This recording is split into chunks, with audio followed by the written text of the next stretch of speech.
নমস্কার, শুরু করছি আজকের পর্বের বাংলা বলছে। আজকে শুরুতেই যে বিষয়টার দিকে নজর দিতে হবে, এখন এই মুহূর্তে গোটা দেশ সেকেন্ড ওয়েভের বিরুদ্ধে লড়াইটা করছে। এই রাজ্য তো বটেই, তবে রাজ্যের পরিস্থিতিকে নিয়ন্ত্রণে আনার জন্য সর্বব্যাপী একটা চেষ্টা শুরু হয়েছে। দীর্ঘদিন নির্বাচনোত্তর পরিস্থিতির মধ্যে দিয়ে যেতে হয়েছে, যে কারণে হয়েছে অনেকটাই কোভিড পরিস্থিতি নাগালের বাইরে চলে গেছিল। এটাকে নাগালের মধ্যে নিয়ে আসার জন্য সর্বব্যাপী চেষ্টা চলছে। তবে ভ্যাকসিন রাজনীতি বিভিন্ন রাজ্যগুলোতে যেরকম পরিস্থিতি শুরু হয়েছে, তাতে সুপ্রিম কোর্ট থেকে শুরু করে দেশের শীর্ষ আদালতকে এই বিষয়গুলোতে ইন্টারফেয়ার করতে হয়েছে। যতক্ষণ না অবধি জাতীয় ভ্যাকসিন পলিসিটা কি সেই সম্পর্কে একটা খোলসা হচ্ছে, ততদিন অবধি প্রশ্ন চলতেই থাকবে এবং তার সাথে বাড়ছে উদ্বেগের যথেষ্ট কারণ রয়েছে বই কি। এবং সেই কারণ যদি আজকের আমরা যদি চিত্রটা দেখি, কোভিডের চিত্রটা দেখি, তাহলে এই বিষয়টা পরিষ্কার হবে যে উদ্বেগ পিছু ছাড়ছে না। কিন্তু উদ্বেগের বিরুদ্ধে যে লড়াইটা চলছে সর্বব্যাপী, ঐকান্তিক এই লড়াইয়ের মধ্যে আর+ নিউজও সামিল রয়েছে। তাই আমরা আজকে বাংলা বলছেতে প্রথমে একটু প্রতিবেদন নেব, তারপর যারা রয়েছেন আজকে প্যানেলিস্ট হিসাবে এক এক করে তাদের কাছে আসছি। সংক্রমণ যখন লাফিয়ে লাফিয়ে বাড়ছে, তখন ভ্যাকসিন আকালে ভুগছে গোটা দেশ। আমাদের রাজ্য ভ্যাকসিনের আকাল প্রকট হচ্ছে প্রতিনিয়ত। করোনার দ্বিতীয় ঢেউ থেকে বাঁচতে ভ্যাকসিন নেওয়া নিয়ে মানুষের মধ্যে আগ্রহ বাড়লেও যোগান কম থাকায় মিলছে না ভ্যাকসিন। গত দুদিন ধরে পানাগড়ে বিভিন্ন স্বাস্থ্যকেন্দ্রে ভ্যাকসিন নেওয়ার লাইন দীর্ঘ থাকলেও ভ্যাকসিন পেয়েছেন হাতে গোনা কয়েকজন। শনিবার বুদবুদ থানার মানকর হাসপাতালে ভোর 4টে থেকে লাইনে দাঁড়িয়েছিলেন বহু মানুষ। লাইন দীর্ঘ থাকলেও তবে ভ্যাকসিন পেয়েছে খুব কম সংখ্যক। নদিয়াতেও একই ছবি, মানুষজন ছুটে আসছেন ভ্যাকসিন নিতে, তবে ভাগ্যে শিকে ছিঁড়ছে হাতে গোনা কয়েকজনের। জেলায় জেলায় যখন ভ্যাকসিনের আকাল প্রকট হচ্ছে, তখন সংক্রমণের গ্রাফও ঊর্ধ্বমুখী। রাজ্য স্বাস্থ্য দপ্তরের তথ্য অনুসারে রাজ্যে মোট আক্রান্ত 9,54,282, একদিনে আক্রান্ত 19,216, একদিনে মৃত 112 জন, সুস্থতার হার 85.73%। রাজ্যে করোনা আক্রান্তের নিরিখে সবার আগে উত্তর 24 পরগনা, এরপরেই রয়েছে কলকাতা। এক নজরে দেখে নেব রাজ্য স্বাস্থ্য দপ্তরের তথ্য অনুসারে সংক্রমণের নিরিখে 1 থেকে 10 নম্বরে রয়েছে কোন কোন জেলা। উত্তর 24 পরগনায় একদিনে আক্রান্ত 3,957, কলকাতা একদিনে আক্রান্ত 3,915, দক্ষিণ 24 পরগনায় আক্রান্ত 970, হুগলিতে আক্রান্ত 992, হাওড়ায় আক্রান্ত 934, নদিয়ায় আক্রান্ত 895, পশ্চিম বর্ধমানে আক্রান্ত 892, বীরভূমে আক্রান্ত 827, পূর্ব বর্ধমানে আক্রান্ত 802, পূর্ব মেদিনীপুরে আক্রান্ত 692। সংক্রমণের শৃঙ্খল ভাঙতে গেলে সরকার যে নির্দেশিকা দিয়েছে তা পালন করা জরুরি। আগামী 15 দিন সংক্রমণ আরও বাড়তে পারে বলে সতর্ক করেছে স্বয়ং মুখ্যমন্ত্রী। যদিও সংক্রমণ বৃদ্ধির সঙ্গে সঙ্গে ধীরে ধীরে বাড়ছে সুস্থতার হার। সুভাষ দাস ও বিশ্বজিৎ দেবনাথের রিপোর্ট, আর+ নিউজ। আজকে রয়েছেন আমাদের সঙ্গে, প্যানেলে রয়েছেন ডাক্তার রূপালী বাসু, যিনি সিইও উডল্যান্ডস হসপিটাল। আপনাকে স্বাগত জানাচ্ছি। ভাস্কর সিংহ রায় রয়েছেন, যিনি এই একজন স্বনামধন্য রাজনৈতিক বিশ্লেষক এবং মেডিসিন বিশেষজ্ঞ। ডাক্তার রুদ্রজিৎ পাল আমাদের সঙ্গে রয়েছেন। আমি প্রথমে উডল্যান্ডস হাসপাতালের সিইও ডাক্তার রূপালী বাসু আপনার কাছে আসবো, যে এই যে একটা সেকেন্ড ওয়েভ বলা হচ্ছে এবং আগামী 15 দিন এটা খুব গুরুত্বপূর্ণ। স্বয়ং মুখ্যমন্ত্রী এই বিষয়টা নিয়ে সতর্ক করেছেন এবং বিভিন্ন জায়গায় যে একটা অব্যবস্থারও বেশ কিছু ছবি আমাদের কাছে রয়েছে। সব মিলিয়ে যে পরিস্থিতিটা বাংলার জন্য এই মুহূর্তে দাঁড়িয়ে কতটা নিরাপদ বলে আপনি মনে করছেন? প্রথম কথা হচ্ছে যে আমাদের যে দ্বিতীয় ওয়েভ যেটা আমাদের কাছে এখন এসেছে এপ্রিল মাসের একদম শুরুতে, প্রায় 5 সপ্তাহ হয়ে গেল আমরা যে লড়াইটা লড়ছি, এটা হচ্ছে অনেক বড় লড়াই। প্রথম ওয়েভের থেকে অনেক বেশি, কেননা প্রথম ওয়েভে যে নাম্বার অফ পেশেন্টস আমরা পেয়েছিলাম বা রোগী পেয়েছিলাম বা ইনফেকশনের নাম্বার পেয়েছিলাম তার থেকে 3 গুণ বেশি। সো ন্যাচারালি 3 গুণ বেশি একটা বড় ওয়েভ যখন আমাদের কাছে এলো শুরুতে, তখন আমরা আমাদের যা ছিল রিসোর্স, সেটা বেডি বলুন বা সেফ হোমই বলুন, স্যাটেলাইট সেন্টার বলুন, মেডিসিন বলুন, RT-PCR কিট বলুন, ইকুইপমেন্ট বলুন, কোনো কিছুই আমাদের কাছে পর্যাপ্ত পরিমাণে ছিল না। সবগুলোই মনে হচ্ছিল যেন শর্টেজ হয়ে যাচ্ছে, কারণ নাম্বার অফ কেসটা আমাদের কাছে খুব বেশি, 3 গুণ বেশি ছিল। সো ন্যাচারালি আমরা খুব একটা অসুবিধার মধ্যে পড়লাম এবং অসুবিধার মধ্যে থেকে আমরা প্রবলেমটা সলভ করার চেষ্টা করছি, এখনো করছি, কারণ ঊর্ধ্বমুখী কেস এখনো বাড়ছে। কেস আমাদের এখনো পিক পৌঁছচ্ছে, এখনো আমরা আপকাভে আছি। সো আপকাভ থেকে যতক্ষণ আমরা প্লেটোতে পৌঁছচ্ছি বা নামতে শুরু করছি, ততদিন অব্দি আমাদের রিসোর্সের উপরে যে টানটা সেটা থাকছেই। আমরা যতই এবং কি কি করতে হবে সেগুলো আমরা একটার পর একটা করে যাচ্ছি। আমরা বেড বাড়িয়ে যাচ্ছি, সেফ হোম নতুন খুলছি, আমরা স্যাটেলাইট সেন্টার নতুন খুলছি, ওষুধপত্রের জন্য ব্যবস্থা করছি, চেষ্টা করছি যে ওষুধপত্রগুলো পাওয়া যাচ্ছে না, সে রেমডেসিভির অ্যান্টিভাইরাল হোক বা টসিলিজিমাব হোক, এগুলোর স্ট্রাকচারটা আমাদের তৈরি হয়ে গেছে। কিন্তু জিনিসগুলোই, ওষুধগুলোই যদি আমরা না পাই, আরটিপিসিআর কিট যদি দেরিতে আসে, তাহলে ন্যাচারালি টেস্টিং টাইমটা বেড়ে যাচ্ছে। অক্সিজেন যেভাবে আসছে, যেভাবে অক্সিজেন আমাদের এভাবে লেগেছে, যেভাবে আমাদের পেশেন্টদের এবারে অক্সিজেন লাগছে দ্বিতীয় ওয়েভে, এটা একদম আনহার্ড। এরকম আমাদের প্রথম ওয়েভে ছিল না। সো ন্যাচারালি টানটাও, চাপটাও বেশি, আর সেই তুলনায় আমাদের দেওয়ার ক্ষমতাটাও কমে যাচ্ছে। কারণ আমি আমার 30 বছরের চিকিৎসক জীবনে এরকম আইসিইউতে 70খানা পেশেন্ট একসাথে যে লেভেল অফ অক্সিজেন পাচ্ছেন, 10 লিটার, 12 লিটার, 18 লিটার, এইরকম ধরনের অক্সিজেন আমাদের মানে আপনার অক্সিজেন প্লান্ট থাকলেও আপনার পক্ষে এই সাপ্লাইটা, এরকম ধরনের রিকোয়ারমেন্ট আগে ছিল না। সুতরাং সব দিক থেকে আমাদের উপরে চাপ রয়েছে, বাট আমরা তার মধ্যে থেকে চেষ্টা করছি বেরোনোর। আমাদের যেটা সব থেকে বেশি দরকার এখন, সেটা হচ্ছে যে এই ঊর্ধ্বমুখী কেসটাকে থামানো। আদারওয়াইজ আমরা মানে চেষ্টা করে যাচ্ছি, কিন্তু স্টিল অসুবিধাতে থাকবো, অসুবিধাতে পড়বো, এবং ডিলে হবে সব জিনিসেই। আমার মনে হয় না আমাদের বাংলায় এখনো কোনো মানুষ চিকিৎসা পাননি বা আমরা দিতে পারিনি, এটা নয়। কিন্তু অনেক মানুষ যাদের হাসপাতালে আসার কথা, তারা হয়তো বাড়িতে রয়ে গেছেন। যাদের টেস্ট একদিনে রিপোর্ট দেওয়ার কথা, তিনি 4 দিনে রিপোর্ট পাচ্ছেন। যাদের ওষুধ পাওয়ার কথা প্রথম দিনে শুরু হওয়ার কথা, সেটা হয়তো তার দ্বিতীয় দিনে বা তৃতীয় দিনে পাচ্ছেন। যাদের ধরুন অক্সিজেন পাওয়ার কথা, তিনি হয়তো 2 দিন অক্সিজেন পেলেন না। এই জিনিসগুলো হচ্ছে, সব জিনিসটাই একটা ডিলে হচ্ছে। আমরা শুনলাম ডাক্তার রূপালী বাসুর কাছে কঠিন পরিস্থিতি, তার চিকিৎসক জীবনের দীর্ঘদিনের অভিজ্ঞতায় একসাথে এত ট্রিটমেন্ট করার মতো এই মুহূর্তে একটা কঠিন পরিস্থিতির চ্যালেঞ্জকে নিতে হচ্ছে। আমরা জানি এই চ্যালেঞ্জের সামনে আজকে সবাই প্রায় দাঁড়িয়ে পড়েছেন। সেখানে অনেক রকম আশঙ্কা থাকলেও এই আশঙ্কাকে এগিয়ে নিয়ে যাওয়ার জন্যই হচ্ছে বাংলা বলছে।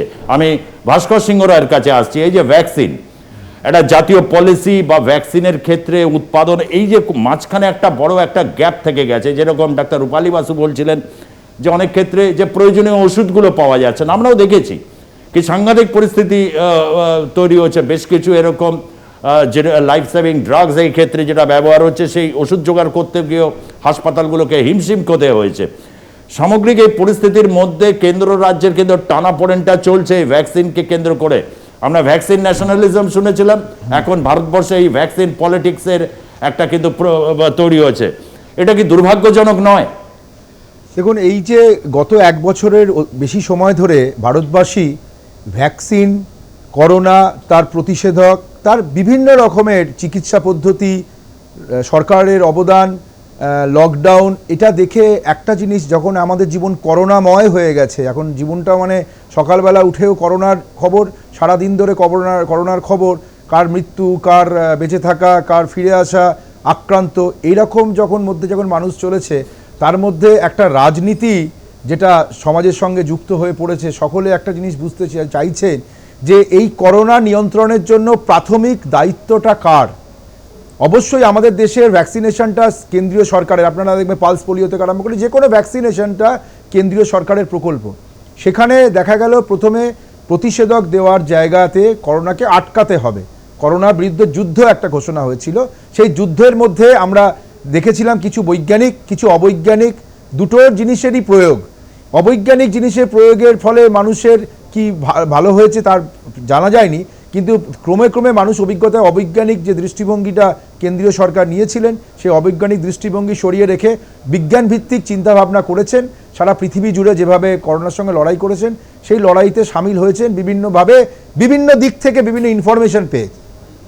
যখন আমাদের বলা হয়েছিল, বিখ্যাত লেখক, রাজনীতিক সবাই বলছিলেন যে করোনা আমাদের ভারতবর্ষে অত ছড়াতে পারেনি, মার্কিন যুক্তরাষ্ট্রে অনেক বেশি ছড়িয়েছে, আমাদের মতন গরিব দেশে মানুষের অনেক বেশি, যেহেতু আমরা ছোটোবেলায় অনেক বেশি আমাদের মধ্যে ইমিউনিটি পাওয়ার গ্রো করেছে, আমাদের করোনা কিছু আটকাতে পারবে না ইত্যাদিতে শুনেছিলাম। কিন্তু পরবর্তীকালে আজকের দিনে দাঁড়িয়ে আমরা যে ভুল চিন্তার মধ্যে ছিলাম, এটা প্রমাণিত হয়েছে। প্রশ্ন হচ্ছে যে করোনা একটা মানে অজানা জিনিস, অজানা ভয়, নিরাপত্তাহীনতার জন্ম দিয়েছে, এটার মধ্যে থেকে তাহলে আমরা এখনো অবধি পৃথিবীর সব থেকে বড় শক্ত প্রশ্নের উত্তর হচ্ছে করোনা কিভাবে সংক্রামিত হয় সেটা নিয়ে নির্দিষ্ট রূপরেখা কিন্তু এখনো দেওয়া যায়নি। অমিতাভ বচ্চন বাসে ঝুলে স্টুডিওতে যেতেন না, অক্ষয় কুমার বাজার করতে যেতেন না, বা আলিয়া ভাটের মতন মানুষ বা আরও অনেক বিখ্যাত বিখ্যাত মানুষ সমাজে উচ্চ স্তরে, তারা হয়তো সেভাবে মেশেননি, তারা করোনা আক্রান্ত হয়েছে। আবার যারা দিনমজুর মানে রাস্তায় থাকেন এরকম মানুষ হয়তো করোনা আক্রান্ত হয়তো হননি, পরীক্ষা হয়নি সেটা জানি না। কিন্তু এই যে এটার পরে যে রাজনীতি হলো, তাতে বিভিন্ন বহুজাতিক সংস্থা আজকে আমি শুনছি একটা ডোজ দেওয়া যাবে, তারা সে ডোজ বানাচ্ছে, সেই টিকা নিতে হবে, লাইন পড়েছে, সেই লাইনে দুটো ডোজ নেওয়া কমপ্লিট হলেও যে তারা বাঁচবে জানে না। তৃতীয় ওয়েভটা কি, দ্বিতীয় ওয়েভে যে এরকমও দেখা গেছে ডোজ নিয়েছে তারপরেও সে করোনা আক্রান্ত হয়েছে, কেউ মারা গেছে, তার সংখ্যাটা কম। এরকম একটা ডাক্তার রূপালী বাসু যেটা বললেন, যেটা ভয়ঙ্কর ব্যাপার, আইসিইউতে তিনি ওনার 30 বছরের ডাক্তারি জীবনে দেখেননি এরকম ভয়ঙ্কর অভিজ্ঞতা। এবং আজকে একজন সমাজকর্মী ডাক্তার সরজিৎ জানা, তিনিও কোভিডে আক্রান্ত হয়ে মারা গেছেন। এখন কি আমরা মনে করবো না যে ডাক্তার সরজিৎ জানা করোনা সম্পর্কে অবহিত ছিলেন? তাহলে অবহিত থাকা ডাক্তাররাও তারাও আক্রান্ত হয়ে পড়ছেন। তার মানে করোনা সম্পর্কে কোনো ইনফরমেশনটাই মানে সব যথেষ্ট নয়। আমরা এই করলে, হাত ধুলে, সাবান দিয়ে হাত ধুলে, স্যানিটাইজ করলে, ইত্যাদি ইত্যাদি করলে, দূরত্ব মেনটেন করলে আমরা আশা করবো যে ডাক্তাররা সেগুলো করেছেন, তারপরেও আক্রান্ত হচ্ছেন। আবার অনেকে অজানাভাবে আক্রান্ত হয়ে পড়ছেন কে জানি না, তারা এগুলো হয়তো মানছেন না। প্রাথমিক যে টিকাকরণের কথা, এটা বলে শেষ করছি এখনই, যে টিকাকরণ যে পদ্ধতিটা, সেই টিকাকরণের জন্য সুপ্রিম কোর্ট বলেছেন একটি নির্দিষ্ট পলিসি ব্লুপ্রিন্ট, যে কাদের টিকা দেওয়া হবে, কিভাবে টিকা দেওয়া হবে। আমি টিকা নেওয়ার কেন্দ্রে গিয়ে সংক্রামিত হয়ে পড়লাম, সেখানে কিভাবে এলো? আজকে সেন্ট্রাল ভিস্তা 20,000 কোটি টাকা, সেই টাকা দিয়ে বাড়ি তৈরি হচ্ছে, কাদের জন্য? মানুষের জন্য কিনা। 35,000 crore পিএম কেয়ার ফান্ড, সেই টাকা কেন ব্যবহার করা হচ্ছে না এই টিকা? এই প্রশ্নটা ডেফিনেটলি গোটা ভারতবর্ষ জুড়ে প্রশ্নটা নিয়ে প্রশ্নগুলো সামনে আসছে। এর মধ্যে রাজনীতি। ডাক্তার রূপালী বাসু, কি আপনি কিছু বলতে চাইছেন? হ্যাঁ, আমি জাস্ট বলতে চাইছিলাম যে যে জিনিসটা ভাস্কর বাবু বলছিলেন যে আমরা এখনো জানি না অনেক কিছু জিনিস, সেটা কিন্তু নয়। অ্যাকচুয়ালি আমরা সায়েন্টিফিক্যালি আমরা জানতাম না অনেক কিছু প্রথমবারের ওয়েভের সময়। 1 বছর আগে হ্যাঁ রোগটা নতুন ছিল আমাদের কাছে, কিন্তু আজকে 1 বছর পরে আজকে আমরা অনেক কিছু জিনিস জানি এবং প্রোটোকলাইজড হয়ে গেছে আমাদের চিকিৎসাটা।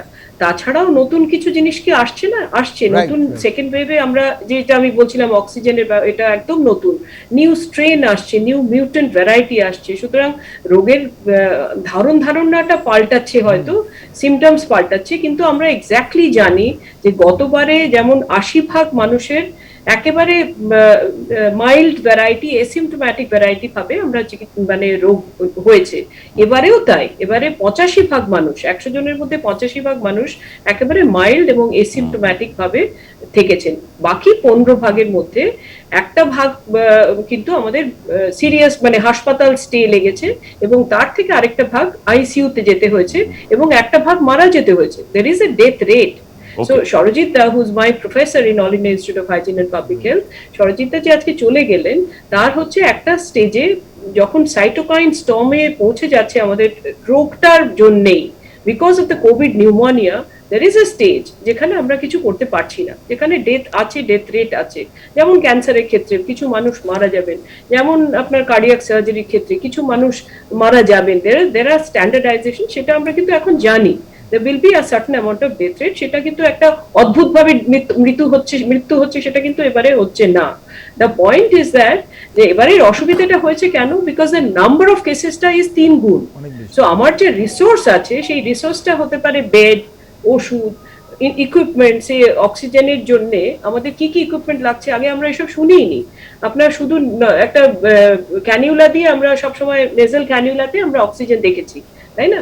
এখন সেটার পরে আছে একটা নন রিব্রিদিং মাস্ক, তারপরে আছে HFNO, তারপরে আছে NIV, তারপরে BiPAP, তারপরে ভেন্টিলেটর, তারপরে ECMO। আমরা আগে ভাবতাম যে ভেন্টিলেটর মানে বোধহয় আমরা হাসপাতালগুলো ভেন্টিলেটরে দিয়ে মানুষকে একটা বাঁচিয়ে রেখে দেন, অ্যাকচুয়ালি দরকারই নেই। কিন্তু এখন আমরা জানি যে ভেন্টিলেটরে গেলে তার মধ্যে 60% মানুষ ফেরত আসছেন, ভালো হয়ে বাড়ি চলে যাচ্ছেন। রিকোয়ারমেন্ট আমরা বুঝতে পারছি। এই যে সব ইকুইপমেন্টের এইগুলো সব কি হচ্ছে, টান পড়ছে। কেননা নাম্বার অফ কেসটা অনেক বেশি। এটাই হচ্ছে আমাদের কাছে মেজর, সবচেয়ে বেশি এটা কেন চিন্তার হলো বিষয়। এইটাই হচ্ছে আসল জায়গা, যে কেন এই সেকেন্ড ওয়েভটা আমাদের কাছে এলো, আমরা কি করতে পারতাম, where we have missed the bus. I personally think that আমরা যখন ভ্যাকসিনেশন শুরু করলাম 16ই জানুয়ারি, তখন যদি আমরা সবাইকে, যেখানে আমরা, India is the largest producer of vaccine in the world, যেখানে আমি সবারই জন্য, আমাদের 130 কোটি লোকের জন্য ভ্যাকসিন তৈরি করতে পারতাম, সেখানে government of India, state governments, এদের যে অর্ডার দেওয়ার কথা ছিল vaccination, yes it's a national programme, সুতরাং যে অর্ডার দেওয়ার কথা ছিল যে এতগুলো মানুষকে আমি ভ্যাকসিনেট করব এবং তাদেরকে পেমেন্ট করার কথা, যে আপনি অর্ডারটাকে কনফার্মড অর্ডার করলেন, যাতে তারা ভ্যাকসিন মেকাররা ভ্যাকসিন তৈরি করলো এবং আপনি ভ্যাকসিন দিতে শুরু করলেন। আমরা কি করেছি, আমরা 16ই জানুয়ারি যখন শুরু হয়েছে, we got the first jab, we got the second jab in middle of February, middle of March I tested my spike protein antibody, it was very high, which means that আমি যে 1.5 বছর ধরে হাসপাতালে আসছি যাচ্ছি, রোজ 18 ঘন্টা 16 ঘন্টা খাচ্ছি, I've been protected by the vaccine. Ma'am, And one that is question. what is proved. Okay Yeah, okay yeah. Okay One okay question Oscar, is Oscar, the efficacy Oscar, of the Oscar. vaccine. Efficacy আমি of the doctor vaccine, Rudrajit how much? পালের কাছে আসছি। Efficacy of the vaccine, that is also a question now. Doctor Pal, আপনি শুনলেন doctor রূপালী বাসু, ভাস্কর সিংহ রায়, সত্যি একটা scarcity তো রয়েছে, এবং সবচেয়ে বড় কথা হচ্ছে এত লোক অ্যাফেক্টেড হয়েছে, যে কারণে যদি প্রিপারেশন ঠিক মতো না থাকে, সেটাকে অ্যান্টিসিপেট না করা যায়, এবার যারা অ্যান্টিসিপেট করেন তাদের কথা শোনার মতো যে কালচার, সেই কালচারটাকে যদি অর্জন করা না যায়, তাতে কি হতে পারে সেটা। কিন্তু এখন তো এসে গেছে, দরজা একদম প্রতি মুহূর্তে ধাক্কা দিচ্ছে, সংক্রমণ ঊর্ধ্বমুখী, বিভিন্ন জায়গায় ডিসক্রিপেন্সি, এরকম একটা পরিস্থিতিতে দাঁড়িয়ে আপনি ঠিক কি বলবেন? হ্যাঁ, আচ্ছা, প্রথমে একটু আগের একটা মন্তব্য দিয়ে শুরু করি। একটা কথা যে উঠলো, যে ভারতবর্ষে যেহেতু ছোটবেলা থেকে আমরা ধুলোবালির মধ্যে থাকি, আমাদের ইনফেকশন বেশি হয়, ওই জন্য আমরা অনেক রোগ থেকে প্রোটেক্টেড থাকবো, এটাকে বলে হাইজিন হাইপোথেসিস। এরকম একটা ধারণা আগে ছিল, কিন্তু এখন দেখা গেছে এটা ভুল। মানে ছোটবেলায় বেশি ইনফেকশন হলে, বেশি ধুলোমাটি মাখলে বড় বয়সে ইনফেকশন হবে না, এটা একদমই ভুল। ভারতে টিবি পৃথিবীর সব থেকে বেশি, করোনার সময়ও দেখা গেল ভারতে ইনফেকশন সব থেকে বেশি। সুতরাং ছোটবেলায় কি করলাম তার উপর বড়বেলার ইমিউনিটি ডিপেন্ড করে না। আচ্ছা, এবার আপনার মূল প্রশ্নটায় আসি, যে এবার আমরা কি করব। দেখুন, একটা পাবলিক হেলথ প্রোগ্রাম যখন আমরা সেট করি, তার দুটো পার্ট থাকে, upstream intervention, downstream intervention. Downstream মানে পেশেন্ট অলরেডি হসপিটালে চলে এসেছে, পেশেন্টের অক্সিজেনের অভাব হচ্ছে, আমি ট্রিট করছি, এই পার্টটা আমাদের মেডিসিন বিশেষজ্ঞদের। আর আপস্ট্রিম ইন্টারভেনশন মানে যাতে পেশেন্ট হসপিটালেই না আসে, মানে পেশেন্ট যাতে অসুস্থ না হয়, সেটা দেখা। আমার মনে হয় এখন আমাদের যে অবস্থা, প্রচুর পেশেন্ট এফেক্টেড হবে আর আমরা ট্রিট করবো, এরকম যদি করতে থাকি আমরা সলভ করতে পারবো না। মানে আমাদের আপস্ট্রিমে অসুখটাকে আটকাতে হবে, তার মানে আমাদের প্রিভেন্ট করতে হবে, যেটাকে বলে প্রিভেনশন। তাই প্রিভেন্ট কিভাবে করবেন, এখন যে অবস্থা, এখন কোনো খাবার খেয়ে বা কিছু করে ইমিউনিটি বাড়িয়ে করোনা আটকানো যাবে না, এখন একদিন দুদিনের ব্যাপার। সুতরাং আমাদের ওই সোশ্যাল ডিস্টেন্স মেনটেন করা, লকডাউন, এগুলো স্ট্রিক্টলি না করলে কিন্তু হবে না। এবার ভ্যাকসিনের কথা বললেন, ভ্যাকসিন আসবে, ভারতে আসবে, কিন্তু 140 বা 130 কোটি লোকের জন্য ভ্যাকসিন আসতে অন্তত 2 বছর। আপনি ম্যাক্সিমাম ম্যানুফ্যাকচারিং ক্যাপাসিটি ধরলেও, আর ইন্ডিয়া হচ্ছে পৃথিবীর লার্জেস্ট ভ্যাকসিন হাব, তারও যে ম্যানুফ্যাকচারিং ক্যাপাসিটি 140 কোটি ইন্টু 280 কোটি ডোজ তৈরি এত সহজে হবে না। সুতরাং ভ্যাকসিন দিয়ে আলটিমেটলি 5 বছর পরে প্রিভেনশনটা হবে, কিন্তু ইমিডিয়েট মে মাসের 15 তারিখ অবধি প্রিভেনশন কিন্তু লকডাউন ছাড়া কোনো উপায় নেই। ভাস্কর, নিশ্চয়ই প্রশ্ন আছে, তার কারণ হচ্ছে যে ভ্যাকসিনে যত বড় একটা বাজার যখন ভারত, সেখানে দুটি সংস্থা ভ্যাকসিন তৈরি করছে, আরো অন্যান্য জায়গায় আসতে হচ্ছে, এই প্রশ্নগুলো ওঠা, কারণ ভারতবর্ষে তো একটা স্কিল লেভেলের ব্যাপার আছে। বেঙ্গল ইমিউনিটির মতো কোম্পানি, যেটা ফার্স্ট ওয়ার্ল্ড ওয়ারের পর এখানে তৈরি হয়েছিল, ওটা বন্ধ হয়ে রয়েছে।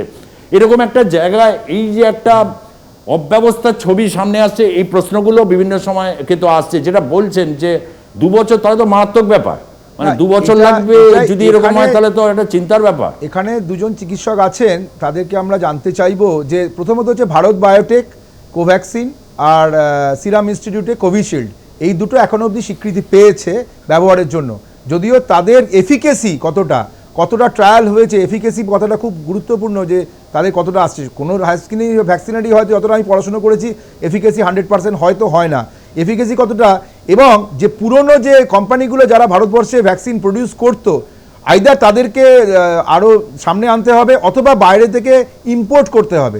যখন আমাদের দেশে একটা সিদ্ধান্ত হলো আমরা এক্সপোর্ট করলাম, আমাদের নিজেদের যে বাজার, আমাদের যেখানে দরকার সেখানে আমরা আমাদের নিজের বাজারটা না প্রয়োজনটা মিটিয়ে আমরা বাইরে এক্সপোর্ট করলাম, আবার এখন ইম্পোর্ট করছি। জনসন বলছেন নাকি একটা কলকাতার একটা হসপিটালে তারা ট্রায়ালের জন্য 100 জনকে পেয়েছে, তারা নাকি সিঙ্গেল ডোজ ভ্যাকসিন দিচ্ছেন, এই 280 কোটি টাকা বলছেন। তারপরে স্পুটনিক 5 সেটাও নাকি ইম্পোর্ট হচ্ছে। তাহলে কি এই যে 140 কোটির মধ্যে সকলে তো লাগবে না ভ্যাকসিনটা, হয়তো 18 বছর বয়স অবধি বাদ দেওয়া গেলেও আমি যদি 100 কোটিও ধরি বা 70 কোটিও ধরি, তাহলে যদি ভ্যাকসিনেশনটা কমপ্লিট করতে 2 বছর লাগে, তাহলে তার মধ্যে বহু সংখ্যক মানুষ মারা যাবেন।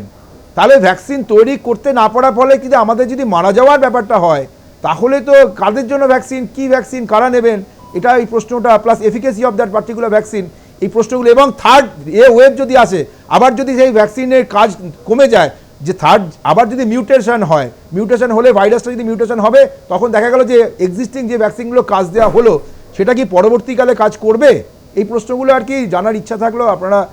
আমি ডাক্তার বাসু কাছে একটা জিনিস আমি বলবো, মানে আমার একটা জিনিস আমার মনে হচ্ছে বলা দরকার, সেটা হচ্ছে যে ভ্যাকসিনের এফিকেসি যদি আমরা মানে very simply put forward to all of you, যে আমরা তো বলছিলাম যে জানুয়ারি আমরা তো হেলথ কেয়ার ওয়ার্কার দিয়ে প্রথম শুরু করলাম ভ্যাকসিনটা 16ই জানুয়ারি আমাদের দেশে, তারপরে ফ্রন্টলাইন ওয়ার্কার, তারপরে 60+, তারপরে 45+, তারপরে এখন 18 to 44, এইভাবে আমরা প্রায়োরিটাইজ করেছি। এবং এখন এসে আমরা প্রথম দিকটাতে ভালো করে দিতে পারছিলাম কারণ সাপ্লাইটা ছিল, এখন সাপ্লাইটা আটকে গেছে, তাই আমরা সবাইকে দিতে পারছি না, যার জন্য 40 লক্ষ যে ভ্যাকসিন পার ডে আমরা দিচ্ছিলাম ভারতবর্ষে, সেটা এখন কমে গিয়ে প্রায় 18-20 লাখে নেমে গেছে, কারণ ভ্যাকসিনের সাপ্লাইটা আমরা পাচ্ছি না। যেটা আমি বলছিলাম যে অর্ডারগুলো ভালো করে করা হয়নি, এবং সেটা এখন অলরেডি রিপিটেড হয়ে গেছে। So next maybe 3 weeks down the line আমরা আবার ভ্যাকসিনটা ফুল ফ্লেজেড ভাবে শুরু করতে পারবো। কিন্তু এফিকেসি ইয়েতে যদি আসি প্রশ্নে, তাহলে আমার হাসপাতালে, ছোট হাসপাতাল, আমার প্রিমিয়ার হতে পারে কিন্তু ছোট হাসপাতাল সাইজ ওয়াইজ, সেখানে গত বছর 100 জন আমাদের স্টাফেরা ইনফেক্টেড হয়েছিল, কিন্তু এই বছর যারা ভ্যাকসিনেটেড ছিল বলে এই সেকেন্ড ওয়েভে কিন্তু তারা আর ইনফেক্টেড হয়নি। মানে 5 জন বা 6 জন ইনফেক্টেড হয়েছে এবং ভেরি মাইল্ড ডিজিজ, এবং এই চিত্রটা সব হাসপাতালেই আছে। সুতরাং যদি ঠিক টাইমে আমরা ভ্যাকসিনটা দিতাম, তাহলে সব হাসপাতালের হেলথ ওয়ার্কার, আপনি ডক্টর পাল আছেন ওনার হাসপাতালেও, বা আমি তো অ্যাসোসিয়েশনে আছি, আমাদের সব হাসপাতালের সাথে যুক্ত আছে, আমি past president association of the hospitals of eastern India.